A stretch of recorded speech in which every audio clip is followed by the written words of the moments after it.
certain man had a donkey whose strength was going, so he was too old to carry the corn sacks to the mill. His master considered how he might give him away, but the donkey, knew that, ran away and set out on the road to Bremen. There, he thought he could surely become a town musician. When he had walked a while, he found the dog lying on the road crying.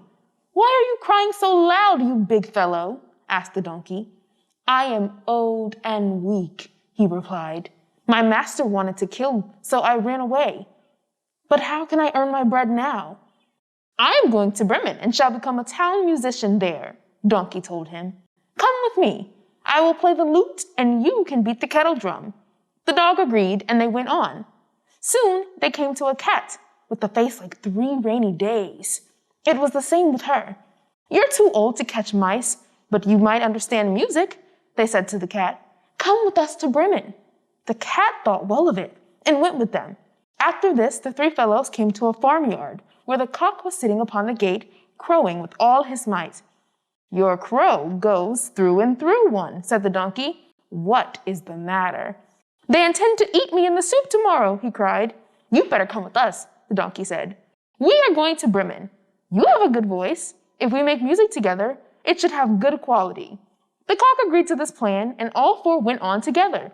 They could not reach the city of Bremen in one day, however, and in the evening they came to a forest.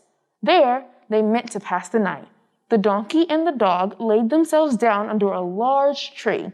The cat and the cock settled themselves in the branches, but the cock flew right to the top, where he was safer. Before he went to sleep, he looked around and he thought he saw a light, so they decided to go to the place the light was. And soon they came to a well-lighted robber's house.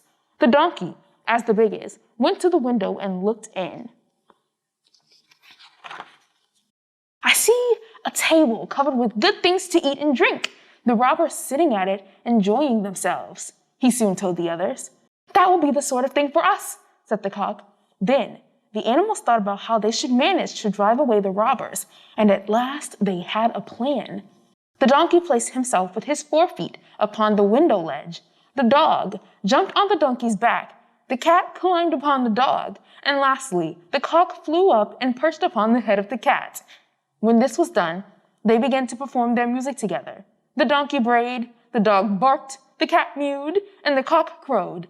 Then they burst through the window into the room, shattering the glass. That was so horrible that the robbers sprang up, thinking a ghost had came in, and fled in a great fright out into the forest. The 4 companions now sat down at the table, well content with what was left, and ate as much as they could. Later, they put out the lights, and each of them looked for a good place to sleep. The donkey laid himself down upon some straw in the yard, the dog behind the door, the cat upon the hearth, and the cock upon a roof beam.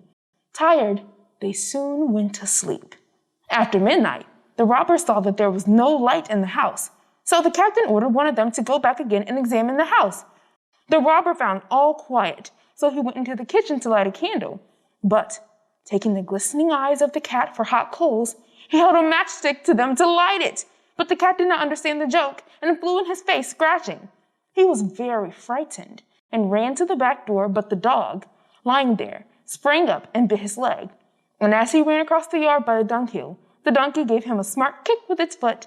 The cock, too, who had been awakened by the noise, cried down from the beam, "Cock-a-doodle-doo!" Then the robber ran back as fast as he could to his captain and said, "There is a horrible witch sitting in the house that spat on me and scratched my leg with her long claws.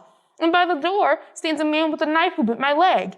And in the yard there lies a black monster that beat me with a wooden block. And above, upon the roof, sits the judge, who called out, 'Bring the rogue here to me.' So I got away as fast as I could."